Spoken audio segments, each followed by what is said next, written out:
और इन लोगों ने आपस में सभा की कि यहाँ पर बड़े उत्पात मच रहे हैं, कभी कुछ होता रहता है, कभी कुछ होता रहता है। तो उनके जो नंद जी के भाई थे, उन्होंने सलाह दी कि हम लोगों को यहाँ से वृंदावन है वहां शिफ्ट हो जाना चाहिए। वहां नंदालय ऐसे बनाया कि सेंटर में रहे और सुरक्षा के पॉइंट ऑफ व्यू से, और बाकी घर ऐसे बनाए सेमी सर्कुलर, अर्धचंद्राकार की आकृति में। वृंदावन में वैसे 3 मुख्य पर्वत हैं, एक बरसाने वाला, एक गोवर्धन वाला और एक नंदगांव वाला। यहाँ पर अब वृंदावन की लीलाएं प्रभु की चालू हो रही हैं। पहले भगवान वत्सपाल बने, बछड़ों को लेके जाने की मैया ने इजाजत दी, और जब पहली बार भेज रही है ना तो सखाओं को भी समझा रही हैं, स्तौत तू सुन, कन्हैया के आगे रही हो, सुबल तू कन्हैया के पीछे रही हो, या को अकेला नाए छोड़ियो। इसके बाद वहां पे एक उनके बछड़े में राक्षस कंस का भेजा हुआ आके मिल जाता है, वत्सासुर नाम का। पीठ पर हाथ फेरते हुए भगवान उसको पीछे के दोनों से पैर पकड़ के ऊपर उठा लेते हैं और गोल गोल घुमा के पटक देते हैं। ग्वाले लोग जो होते हैं सब मिलकर के जय घोष करते हैं, श्री वृंदावन बिहारी लाल की। बकासुर नाम का राक्षस आया है, उसका भी भगवान ने उद्धार किया। इसके बाद अघासुर नाम का राक्षस आया, उसका उद्धार किया। ब्रह्मा जी आते हैं देखने के लिए, उनको मोह हो जाता है कि ये कैसे भगवान हैं जो उनके साथ बैठ करके ऐसे खा रहे हैं। हुआ क्या था, एक ग्वाल की दही कम हो गई थी, तो उन्होंने उनकी झूठी उंगलियों को चाट लिया कृष्ण ने। उनकी बुद्धि भ्रमित हो जाती है, वो बछड़ों को और गोप ग्वालों को चुरा करके ब्रह्मलोक में ले जाते हैं। वो रोते हैं, बाबा हमें छोड़ दो, बाबा हमें छोड़ दो। वो देखते हैं कि ब्रह्म होंगे तो देखते हैं कैसे ब्रह्म हैं। यहाँ कृष्ण ही उन सारे बाल गोपाल और बछड़ों के रूप में परिवर्तित होकर बहुत सारे रूप बना लेते हैं। 1 वर्ष के पश्चात ब्रह्मा जी पुनः आकर के वृंदावन में देखते हैं, फिर वही बछड़े, फिर वही गोप ग्वाल उसी तरह घूम रहे हैं, चल रहे हैं। पुनः ब्रह्मलोक में जाकर के देखते हैं, फिर वो बच्चे ऐसे ही, इस सफेद दाढ़ी वाले बाबा हमें छोड़ दो ना। तब उनको समझ आता है वहां भी वो हैं और यहाँ भी बच्चे रो रहे हैं। आकर के माफी मांगते हैं, चरणों में गिरते हैं। इसके बाद धेनुकासुर नाम का एक राक्षस आया, उसका वो गधे के रूप में आया था, नाम धेनुकासुर। बलराम जी के हाथों उन्होंने उद्धार करवाया। क्यों करवाया, अगली लीला में पता चलता है। अगली लीला न कालिया निग्रह की है, कालिय मर्दन की। तो भगवान कृष्ण ने सोचा कि बलराम जी शेष के अवतार हैं, शेषनाग के अवतार हैं, कहीं ऐसा ना हो अपनी ही जाति के जो वो कालिए हैं उनके प्रति उनकी संवेदनाएं जग जाएं। तो कृष्ण चाहते हैं कि उस दिन बलराम उनके साथ ना जाएं। तो घर पे उन्होंने क्या किया, मैया को और नंद जी को बताया, बाबा पता है कल बलराम भैया ने ना इतनी बड़ी पराक्रम दिखाया। अच्छा क्या पराक्रम दिखाया, और एक गधे को मार दिया। तो इसमें कौन सा पराक्रम है, गधे को मारा। बलराम चिढ़ गए, कन्हैया तुझे पता है वो गधा नहीं था, वो राक्षस था। नहीं नहीं भैया वो तो गधा ही था। बस वो चिढ़ गए, मैं नहीं जाऊंगा इसके साथ गैया चराने। यही वो चाहते थे कि जिस दिन कालिया नाग की लीला करनी है बलराम उस दिन साथ ना जाए। ऐसा ना हो कि ये शेषनाग के अवतार हैं और अपनी जाति वाले भाई के लिए संवेदनाएं जग जाए। इसीलिए कृष्ण पूर्ण अवतार है ना, कहां कैसे क्या करना है। वो राधा के चरण दबाना भी जानते हैं, वो गोपियों को छोड़ना भी जानते हैं।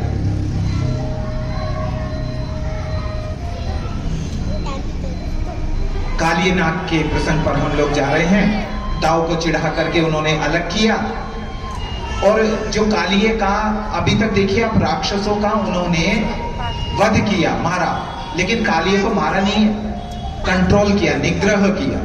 क्यों, कालिए को भागवत जी में इंद्रियों का प्रतीक बताया गया है। जो हमारी इंद्रियां हैं ना भाई बहन, इनका हमें, हम सोचे हमारी दृष्टि किसी के ऊपर ना जाए, दृष्टि बिगड़े नहीं, तो क्या करें, आलपिल लेके आंखें फोड़ लें। इंद्रियों को मारना नहीं है, फोड़ना नहीं है, नियंत्रित करना है, निग्रह करना है। यही इस लीला का भाव है। कालिया कृष्ण को जकड़ लेता है और भगवान कृष्ण अपने शरीर को ऐसा फुलाते हैं कि कालिया फटने को तैयार हो जाता है। तो फिर वो छोड़ देता है, कूद करके उसके फन पर आकर के नृत्य करते हैं कृष्ण। देखो कालिया के फन पर नाचत कन्हैया, देखो कालिया के फन पर नाचत कन्हैया, देखो कालिया के फन पर नाचत कन्हैया, देखो कालिया के फन पर नाचत कन्हैया। ताता ताता ताता भैया, ताता ताता ताता भैया, ताता ताता ताता भैया, ताता ताता ताता भैया। देखो कालिया के फन पर नाचत कन्हैया, देखो कालिया के फन पर नाचत कन्हैया, देखो कालिया के फन पर नाचत कन्हैया, देखो कालिया के फन पर नाचत कन्हैया। एक बार वृंदावन में भगवान कृष्ण कन्हैया गाय चरा रहे थे और जंगल में ऐसी आग लग जाती है कि गायें उस आग में फंस जाती हैं। कृष्ण उन्हें आवाज देते हैं, ओ गंगी, ओ गौरी, जो गायों के नाम थे। तो उधर से वो हुंकारने लगती हैं, गाय आवाज देने लगती हैं, लेकिन अपने आप वो उस अग्नि से बाहर नहीं निकल पाती हैं। इसका भी आध्यात्मिक अर्थ यह है, हम गो का एक अर्थ इंद्रियां भी होता है, हम भी विषय वासनाओं की, संसार की, प्रपंचों की आग में ऐसे छुपे हुए हैं। ठाकुर जी तो हर जगह से आवाज दे ही रही हैं, वो कभी विमुख नहीं होते, सन्मुख ही रहते हैं, किंतु हमारी तरफ से हुंकार नहीं आती। हम भी ठाकुर जी को निवेदन करें, हे प्रभु, हम भी कैसे कैसे काम क्रोध मद लोभ सब विषयों में फंसे हुए हैं, हम भी आपकी वो गाय हैं। जिस प्रकार से आपने उस जंगल की अग्नि का पान कर लिया था, उसको पी गए थे और गायों की रक्षा की थी, आप ही हमारा उसी प्रकार इन विषयों से हमको बचाएं। बहुत सुंदर भजन है, केवल मुखड़ा ही लेंगे। तुम ढूंढो मुझे गोपाल में खोई गैया तेरी, तुम ढूंढो मुझे गोपाल में खोई गैया तेरी, तुम ढूंढो मुझे गोपाल में खोई गैया तेरी, तुम ढूंढो मुझे गोपाल में खोई गैया तेरी। हर लीला को नहीं लिया जा सकता है समय भाव के कारण। इसके बाद ऋतु बदलती रही। वर्षा ऋतु में कम निकल रहे थे वो गैया चराने के लिए। वर्षा ऋतु के बाद शरद ऋतु आ जाती है और शरद ऋतु में भगवान कृष्ण ने एक बार वेणुनाद किया है। दोनों पैर पैर पे चढ़ा करके त्रिभंगी मुद्रा में 3 जगह से टेढ़े कदम के नीचे अधरामृत किया है। वेणु को अपने अधर पे अर्पित किया है, होठों से लगाया है और जो वो सुर और वेणु में जो फूंक मारी है, वो सुर वेणुनाद ऐसा किया है कि सारा ब्रजमंडल गूंज उठा है उस बंसी की धुन से। मुरलिया बाजे रे जमुना के तीर, मुरलिया बाजे रे जमुना के तीर, जमुना के तीर हो, जमुना के तीर, जमुना के तीर हो, जमुना के तीर, मुरलिया बाजे रे जमुना के तीर, मुरलिया बाजे रे जमुना के तीर, मुरलिया रे जमुना के तीर, मुरलिया बाजे रे जमुना के तीर। जमुना के तीर हो, जमुना के तीर, जमुना के तीर हो, जमुना के तीर। मुरलिया बाजे रे जमुना के तीर, मुरलिया बाजे रे जमुना के तीर। मुरलिया बाजे रे जमुना के तीर, मुरलिया बाजे रे जमुना के तीर। गोपियां कहती हैं, सखी देखो तो ये टेढ़ी टांग वाला इस बंसी को कितने प्यार से अपने अधरों से लगाता है। इस बंसी ने ऐसे कौन से पुण्य किए हैं। दूसरी सखी कहती है, सखी जब बंसी बनाई जाती है ना, बांस को काटा जाता है, तपाया जाता है, छिद्र किए जाते हैं, ये अंदर से खोखली है, निष्कपट है। और भगवान ने रामायण में भी कहा गया है, निर्मल मन जन सो मोहि पावा, मोहि कपट छल छिद्र न भावा। निर्मल मन जन सो मोहि पावा, मोहि कपट छल छिद्र न भावा। बांसुरी की तरह से अंदर से बिल्कुल ईगोलेस। जो मंगलाचरण करते हैं ना कथा में व्यास, वो भी उस तरह से अपने आप को बांसुरी की तरह, हे ठाकुर जी बांसुरी समझ हाथों में उठा लो, उस तरह से अपने आप को अर्पण करते हैं कि ठाकुर जी आप हमें अपने अधरों से लगा लो और आप हमारे अंदर फूंक मारो। यही मंगलाचरण का और शुरू में जो किया जाता है उसका अर्थ होता है। दूसरी सखी कह रही है, देखो सखी इसके अंदर जो छिद्र है ना, इसने उनको छुपाया नहीं है। हम लोग अपनी बुराइयां कैसे छुपाते हैं ना, और अच्छाइयों को बढ़ चढ़ के बताते हैं। तीसरी सखी कह रही है, वंशी तू सोती क्यों नहीं है। व्रज जीवन होठन के तकिए, कर फूलन सेज बिछावती है। अंगुरेत दबावत पाम जही, बन बांसुरी मोदना पावती है। ये नंदन तेरे पैर दबा रहे हैं, अपने होठों के तकिए पर तुझे रखा है, पर तुझे नींद नहीं आती। जिस समय ये बांसुरी वादन ऐसे चल रहा था, वहां पर एक मयूर आता है, मोर, और वो भी नर्तन करने लगता है। भगवान कृष्ण उस कदम के वृक्ष से उस मोर के पास आते हैं। मोर आगे आगे चलने लगता है, वो पीछे पीछे बांसुरी बजाते हुए।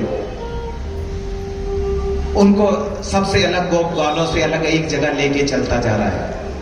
आगे आगे मोर चल रहा है, पीछे पीछे कृष्ण चल रहे हैं। कहां लेकर के जा रहा है? बरसाने की तरफ, जहां बरसाने से राधा रानी जल भरने आती थी जमुना में। तो यहां बरसाने में लेकर के मोर आया है। राधा जी जल की मटकी लेकर के लौटती हैं। वो जो अभी बांसुरी बजा रहे थे, जहां राधा रानी को देखा है, कितने सुंदर शब्दों में बताया है। जब देखी वृषभानुजा हिया बिच उठी हुक, बंसी रह गई हाथ में, फिर ना लागी फूंक। बंसी बजाना भूल गई राधा को देख करके। राधा जी का क्या हाल हुआ है? दोनों हाथों से मटकी पकड़ी है, जमुना जल से जो भर करके लाएगी, घड़ा दोनों हाथों से है। मटकी भर राधा जमुना जल की, बिखरी जुल्फे गल पर लटकी। मटकी मही थी रटना नटकी, वो आन मिले तो परी अटकी। अटकी न रही गति घूंघट की, फिर दाद सिर से गिर गई मटकी। कटकी कटकी हो गई मटकी, कटकी कटकी हो गई मटकी। उनको देख करके वो भी सुध बुध भूल गई हैं। और जैसे होश थोड़ा सा आया तो सोचा कि पल्लू खींचूं, पल्लू खींचने में भूल गई कि ऊपर तो मटकी रखी है। टुकड़े टुकड़े हो गए। राधा दौड़ करके अंदर गई और जो अभी सांवली सलोनी सूरत उनकी देखी है, उसको हृदय में बसा लिया। कन्हैया इधर जो मोर था वो तिरछे नैनों से देख रहा है, कन्हैया से पूछ रहा है हाउ वाज द मीटिंग, कैसी रही मुलाकात। कन्हैया बोले थैंक यू। मुलाकात तो ये थी, अभी तक तो मुक्कालात थी, अभी तक तो मुक्कालात ही चल रही थी, ये मुलाकात थी।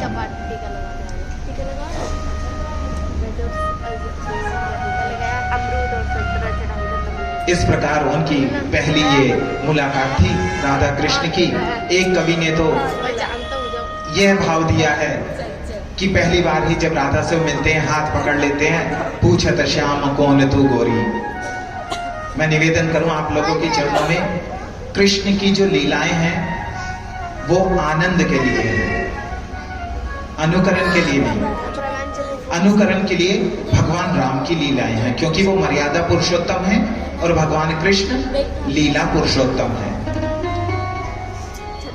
If at all we are damn crazy, नहीं हमें वही करना है जो कृष्ण ने किया, तो at least we should go sequential, उसी क्रम में जाएं। पहले जैसे उन्होंने पूतना का विष पिया, लोग आज ऐसी बातें सुनने को मिलती हैं कि भगवान कृष्ण की इतनी रानियां थी, ऐसा था वैसा था उनका। हमने कहा ना, भगवान रूपों में आए हैं, कभी राम बन के, कभी श्याम बन के। भगवान राम की भगवान राम ने कहीं मर्यादा तोड़ी नहीं है और भगवान कृष्ण ने कहीं मर्यादा छोड़ी नहीं है। कृष्ण की जो लीलाएं हैं वो आनंद लेने के लिए है, लेकिन अगर हमें फिर भी लगे नहीं वही करना है तो उसी क्रम से करें। इसके बाद गोपिकाओं ने कात्यायनी व्रत किया है। हेमंत ऋतु का पहला महीना माघशीष, ब्रज कन्याओं ने यमुना किनारे बालू की रेत से माँ कात्यायनी की मूर्ति बना करके उसका पंचोपचार से पूजन किया है और निवेदन किया है माता जी के चरणों में। कात्यायनी महामाये महायोगिन्यधीश्वरी नंद गोप सुतम देवी पतिम में कुरुते नमः। क्या निवेदन किया है गोपिकाओं ने? कात्यायनी महामाये महायोगिन्यधीश्वरी नंद गोप सुतम देवी पति में कुरुते नमः। हे माँ कात्यायनी, ये जो नंद गोप का बेटा कन्हैया है ना, इसको हमारा पति बना दो, ये हमें पति रूप में मिल जाता है। ये उन्होंने माता जी का व्रत करके वहां कात्यायनी माता की पूजा की है और वहां पे ये उनसे मन्नत मांगी, उनसे आशीर्वाद मांगा है। श्याम सुंदर वहां पहुंचते हैं और उनके वस्त्र चुराते हैं। इसके बाद अगली लीला की तरफ सुखदेव जी लेकर के जा रहे हैं। माथुर देश था, वहां माथुर देश के ब्राह्मण यज्ञ कर रहे थे, वेद घोष कर रहे थे और भगवान, सभी लोग इधर ध्यान दें, सभी लोग ध्यान देकर सुने। भगवान कृष्ण अपनी गैया चराते हुए विराजमान है वृंदावन में और वहां से थोड़ी दूर जो माथुर नाम का देश है, वहां पर ब्राह्मण लोग यज्ञ कर रहे थे। तो अपने गोप वालों से कहा है उन्होंने, उन ब्राह्मणों से, कुछ सबको भूख लगी है, कुछ खाने के लिए लेकर के आओ। उनके गोप ग्वाल मांगने के लिए ब्राह्मणों के पास जाते हैं, लेकिन वो ब्राह्मण लोग अपने यज्ञ में इतने लीन थे, वेद घोष कर रहे थे, ओम विष्णवोराटमसि विष्णो सूर्यशे विष्णोरुध्रुवसि ओम विष्णवे नमः स्वाहा इदं विष्णवे नमः। ग्वालों ने आकर के मांगा है, लेकिन नाते यदोमिति प्रोचुर नेति तर्च परम तपा, ना तो उन्होंने दिया ना मना किया, अपने हवन में वो लगे रहे। तो यज्ञ पत्नियां, जो उनकी पत्नियां थी, वो वहां बैठी थी, उन्होंने उनकी बात सुनी और उन्होंने कहा अच्छा भगवान कृष्ण ऐसा मांग रहे हैं, हम आपको नहीं देते, हम स्वयं चल करके उनको जिमाएंगे। आकर के उन्होंने भगवान की सेवा की। इसका आध्यात्मिक अर्थ मेरे भाई बहन इतना ही है किसी महिला का पति अगर विदेश गया हो तो वो उसके फोटो को देख के दिन बिताती है, लेकिन पति अगर द्वार पे खड़ा होके डोरबेल बजाए तो वो उसका स्वागत करेगी कि फोटो को देखती रहेगी। कर्म कांड, उपासना, ये सब ठाकुर जी को पाने के लिए है। इसके बाद भगवान संदेश देना चाहते हैं यज्ञ का। वो मौका तलाश रहे थे कि कोई ऐसी घटना, कोई ऐसा अवसर मेरे उपयुक्त हाथ में आ जाए कि मैं यज्ञ क्या होता है वो समझाऊं। अभी पीछे लीला हुई ना कि यज्ञ में ब्राह्मण अपने यज्ञ में बैठे रहे, यज्ञ पत्नियों ने जाकर के भगवान को जिमाया, और वो यज्ञ पत्नियां भगवान को जिमाने के बाद कहती हैं कि हमारे पति कहीं नाराज तो नहीं होंगे भगवान, अब हम जाएंगे। तो उन्होंने कहा नहीं नहीं, वो आपका सम्मान करेंगे।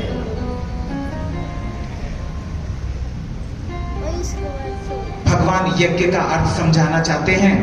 भगवद गीता में 15वें अध्याय में 14वें श्लोक के माध्यम से कृष्ण ने गीता में कहा भी है, अहम वैश्वानरो भूत्वा प्राणी नाम देहमाश्रितः प्राणापान समायुक्तम पचाम्यान्नं चतुर्विधम्।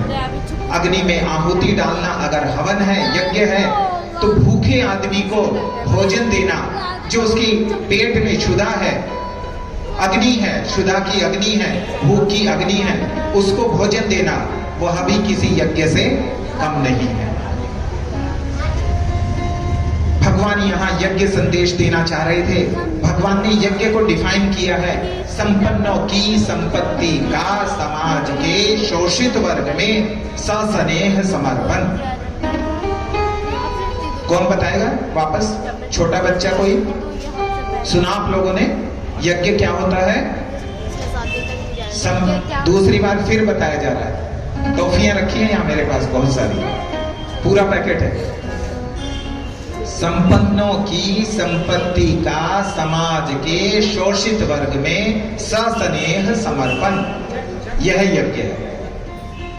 देखिए, अगर कोई अमीर आदमी अपने हाथ से किसी गरीब को देता है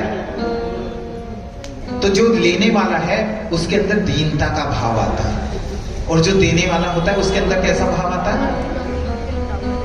मैं का अहम बढ़ता है ना? तभी तो ऐसा होता है, हम जरा कुछ दें उससे पहले एक फोटो तो हो जाए। लेकिन यज्ञ क्या है?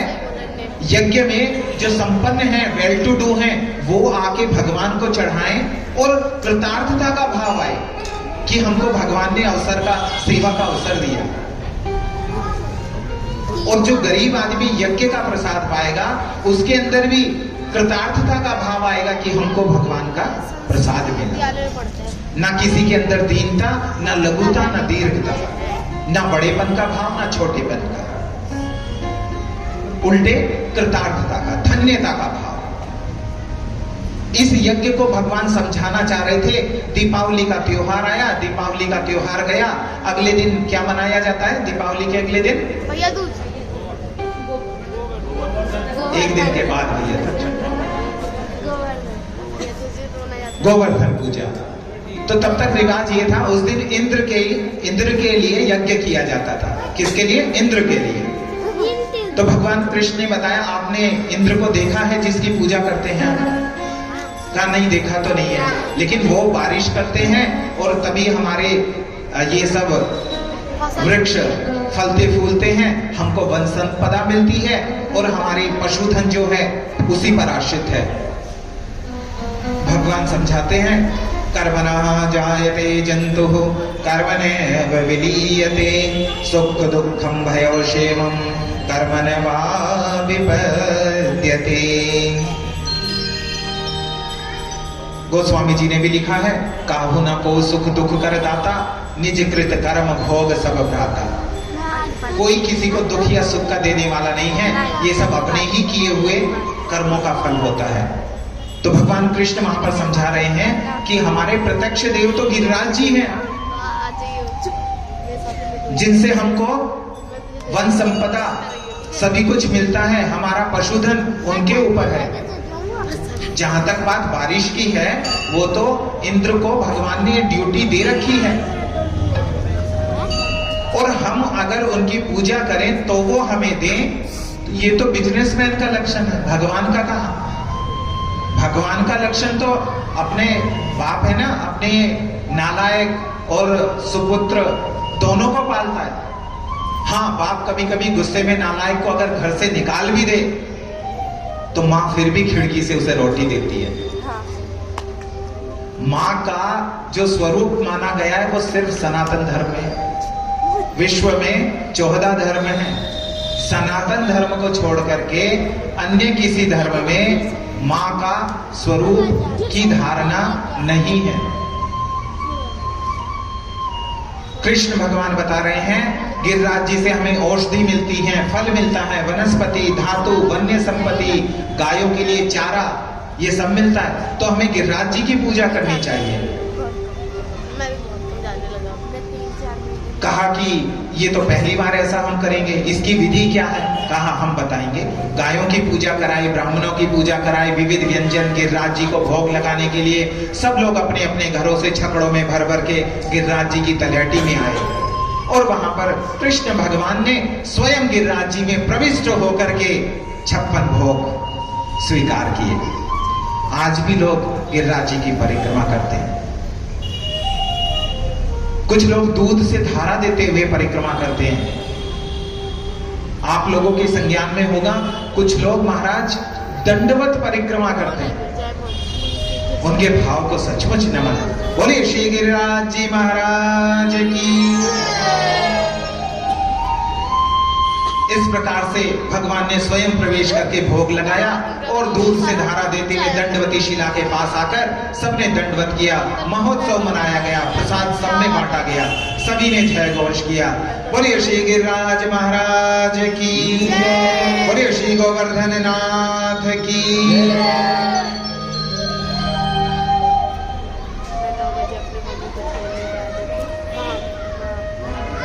गिरिराज जी का पूजन हुआ और इस गिरिराज जी के पूजन में यहाँ पर नारद जी भी पधारे थे।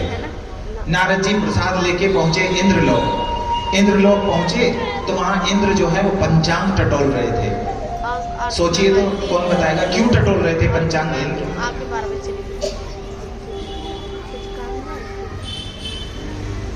है जी, अभी तक इंद्र की पूजा होती थी तो देख रहे थे कि ये हमारा यज्ञ भाग नहीं आया, तिथि आगे पीछे तो नहीं है, तिथि वृद्धि या तिथि का क्षय तो नहीं हुआ है। तब तक नारद जी प्रसाद उनको भी दिया। बोले पूजा हो गई। किसकी पूजा हो गई? गिरिराज जी की। अच्छा, हमारा अपमान। जो प्रलय के मेघ थे उनको बुला करके आज्ञा दी, जाओ पूरे व्रज को डुबो दो जा करके। इतनी ताबड़तोड़, हाथी का पैर जैसा होता है उतनी मोटी मोटी धारा की बारिश होने लगी। अब यहाँ सारे गोपे ग्वाल और गोपी ग्वाल उनकी शरण में। कान्हा, हमने कहा था ना, इंद्र का ये पूजा तुम छुड़वा रही हो, अब इसे कौन भुगतेगा? कहा डरो नहीं, हमने जिनकी पूजा की है वही हमारी रक्षा भी करेंगे। और भगवान ने आकर के गिरिराज को अपने उठा करके कन की उंगली पर धारण कर दिया। बोलिए श्री गिरिराज धरन की, श्री गोवर्धन नाथ की जय। 7 दिन तक बारिश होती रही। आसपास से जब पानी अंदर आने लगा तो उन्होंने अपने सुदर्शन चक्र को याद किया। वो वहां ऊपर गिरिराज जी के ऊपर स्थापित हो गया और इससे पहले जल वहां तक आता उसको वहीं उसने सोख लिया। 7 दिन तक बाहर प्रलय का तांडव और अंदर शांति। जो ग्वाल वाल थे अपने पशुधन, अपने जरूरी सामान लेकर के आए थे तो उन्होंने भी कि लाला थकेगा अपने अपने डंडे लगा लिए सहारे के लिए और बोलते हैं लाला तू बहुत देर से लिए खड़ा है, ऐसा कर थोड़ी देर आराम कर ले। अच्छा मैं आराम कर लूं? हाँ हाँ, हमने संभाल रखा है सबने।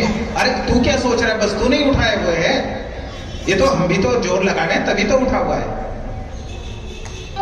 सबकी मेहनत से उठा हुआ है। जैसे उन्होंने थोड़ी सी उंगली नीचे की वो नीचे का, अरे नहीं नहीं कन्हैया ऐसे ठीक है, ऐसे समझ आया कि ये हम नहीं थामे हुए थे, ये तो कन्हैया थामे हुए थे। 7 दिन तक वृष्टि होती रही, अतिवृष्टि होती रही। इंद्र को अपनी गलती का एहसास हुआ। वापस इंद्र यहां आए, उनसे क्षमा मांगी। बारिश बंद हो चुकी थी, सब लोग बाहर निकले और भगवान कृष्ण ने भगवान अपि तो शैलम स्वस्थाने पूर्ववत् प्रभु पश्यतां सर्वभूतानां स्थापयामास लीलया। लीला लीला में ही गिरिराज जी को वापस वहीं पर स्थापित कर दिया। मेरे भाई बहन, गो का अर्थ इंद्रियां भी होता है। गोवर्धन, जिसमें इंद्रियों का वर्धन हो, अर्थात यह है शरीर। इसको भी गिरिराज का प्रतीक माना गया है। इसको भी ठाकुर जी ही धारण करते हैं। हम अगर ये सोचें कि शरीर हमारा चलाए चल रहा है, नहीं, इसको भी वही धारण कर रहे हैं। दोनों कान अगर हम अपने बंद कर लेना, एक अनहद नाद अंदर से सुनाई देता है। अगर वो अनहद नाद सुनाई देना बंद हो गया तो 7 दिन में गोविंदाय नमो नमः निश्चित है। ये आपको डराने के लिए नहीं, इसलिए बता रहे हैं कि वो जो नाद है वो अपने आप भगवान की तरफ से चलते रहता है। कुछ काम आप देखिए ना, जो हृदय को, हृदय गति, श्वास का लेना आना, अगर भगवान ये ड्यूटी हम पर ही छोड़ देते तो कुछ लोग ऐसे ही पहुंच जाते। चित्रगुप्त देखते समय तो हुआ नहीं है, क्यों आए? वो महाराज सांस लेना भूल गया था। हम सो रहे होते हैं, जग रहे होते हैं, 24 घंटे श्वास वो वही चला रहे होते हैं। तो गिरिराज धरण का एक अर्थ ये भी है। इंद्र लज्जित होते हैं। नारद जी उन्हें आइडिया देते हैं, गायों को आगे करके जाओ इंद्र भगवान के पास, क्योंकि भगवान को गायें बहुत प्रिय हैं। गावों में अग्रतः संतु, गावों में संतु पृष्ठतः, गावों में हृदय संतु, गावों मध्याम वसाम्यहम्। ऐरावत की सूंड में आकाश गंगा के जल से अभिषेक किया है, जो आज गिरिराज धरण की परिक्रमा में मानसी गंगा कहलाती है। कामधेनु ने अपने दूध से अभिषेक किया, जो गोविंद कुंड बन गया है। बोलिए वृंदावन बिहारी लाल की जय। गिरिराज धरण की जय जयकार करेंगे। एक बार आजा गिरिराज की शरण में, बस एक बार आजा गिरिराज की शरण में, गिरिराज की शरण में, गिरिराज की शरण में, गिरिराज की शरण में, गिरिराज की शरण में, बस एक बार आजा गिरिराज की शरण में, बस एक बार आजा गिरिराज की शरण में।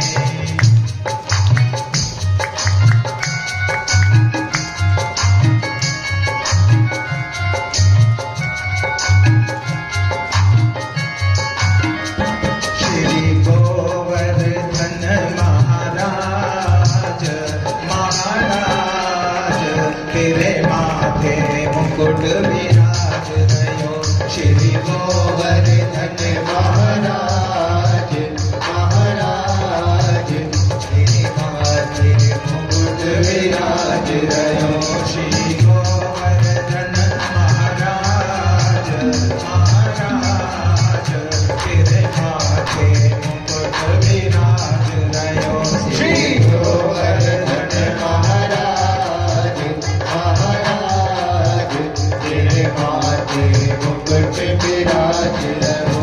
तो पे पान चढ़े, तो पे फूल चढ़े, तो पे पान चढ़े, तो पे फूल चढ़े, तो पे पान चढ़े, तो पे फूल चढ़े, तो पे पान चढ़े, तो पे फूल चढ़े, तो पे चढ़े दूध की धार, ओ धार तेरे माथे मुकुट विराज रहो। श्री गोवर्धन महाराज, महाराज तेरे माथे मुकुट विराज रहो। श्री गोवर्धन महाराज, महाराज तेरे माथे मुकुट विराज रहो। श्री गोवर्धन महाराज, महाराज तेरे माथे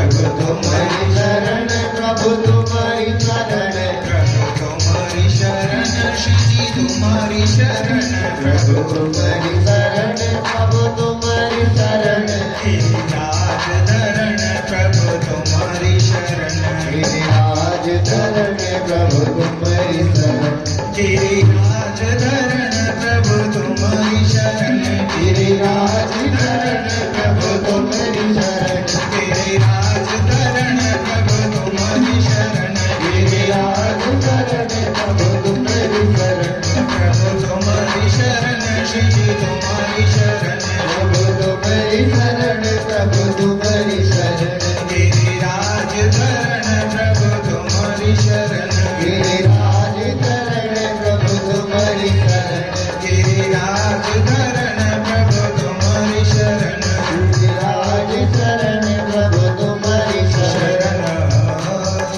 बोले श्री गिरिराज धरण की जय श्री गोवर्धन नाथ की जय।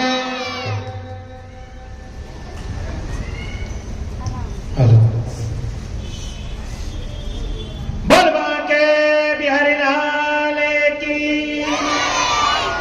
आवाज नहीं आ रही।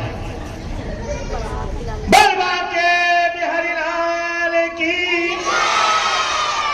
उमा शंकर जी कुछ प्रसाद में मुझे लग रहा कमी लग रही है, प्रसाद ज्यादा देना आज और आवाज भी तेज होगी। बलवा के बिहारी लाल की। हमारे बीच हमारे परम सम्मानित बड़े भाई साहब और पिछड़ा वर्ग आयोग के अध्यक्ष अशोक वर्मा जी पहुंचे। आपसे अनुरोध है कि व्यासपीठ पर आकर आप व्यास जी से आशीर्वाद ग्रहण करें। देखो आंख से क्या होता है।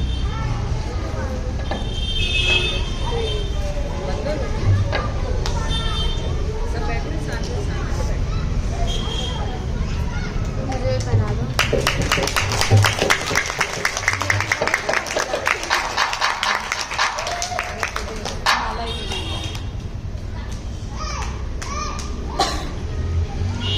मैं चाहूंगा 2 मिनट का आप संबोधन भी करें, क्योंकि आप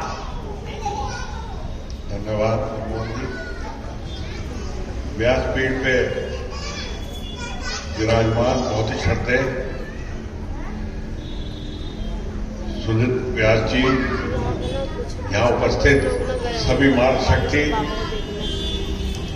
और कथा कराने वाले मेरे मित्र सहयोगी सभी जन जो कि इस पुनीत कार्य को कर रहे हैं, ये अपने आप में बहुत ही अद्भुत है। जीवन की इस आपातापी में जहां हम कई दफा इतना खो जाते हैं इन चीजों में, अपने लिए भी समझ नहीं होता। हर एक की अपनी उलझनें हैं, हर एक की अपनी समस्याएं हैं, लेकिन जब इस प्रकार के आवेदन होते हैं तो निश्चित तौर पे जो समय आपका और हमारा वहां व्यतीत होता है और प्रभु की लीला के जो गुणगान हम सुनते हैं वो वास्तव में बहुत मन को शांत कर देने वाले होते हैं। और ये तो देवभूमि है, अपितु हमारा पूरा भारतवर्ष ही देवी देवताओं का देश है, सनातन धर्म का देश है और विश्व का सबसे बड़ा लोकतंत्र होने का गौरव भी हमें प्राप्त है हमारे भारतवर्ष को। और ये भी बात बिल्कुल तय है कि हम सनातन धर्म के कारण ही हमारी व्यवस्थाएं सब टिकी हुई। धर्म और देश दो बहुत बड़ी चीज है। हम धर्म छोड़ देंगे तो हमारा देश कहां चला जाएगा? देश तो रहेगा तो हम रहेंगे। और मुझे बड़ी प्रसन्नता है जब मैं इस प्रकार के आयोजनों में जाता हूं तो मनमोहन भाई का मुझे निर्देश हुआ था कि आपने जरूर आना, हम कथा कर रहे हैं। मैंने कहा तुम इतना बढ़िया और पुनीत काम करते हो, लोगों में प्यार बांट रहे हो, धर्म बांट रहे हो, प्रभु का गुणगान बांट रहे हो, इससे अच्छा कार्य तो कोई हो ही नहीं सकता। मेरी आप सबको शुभकामनाएं हैं। मेरी माताओं बहनों जिन्होंने ये समय निकालकर यहाँ पे अपना समय दिया और व्यास जी के श्रीमुख से आपने प्रभु के गुणगान और उनकी लीलाएं सुनी, मैं आप सबको भी बधाई देता हूँ और आयोजकों को भी बधाई और व्यास जी आपको भी बहुत बहुत बधाई कि आप सबको मार्गदर्शन कर रहे हैं। मैं उम्मीद करता हूँ इसी प्रकार आपका कारभार चलता रहेगा। जय श्री राम, राधे राधे।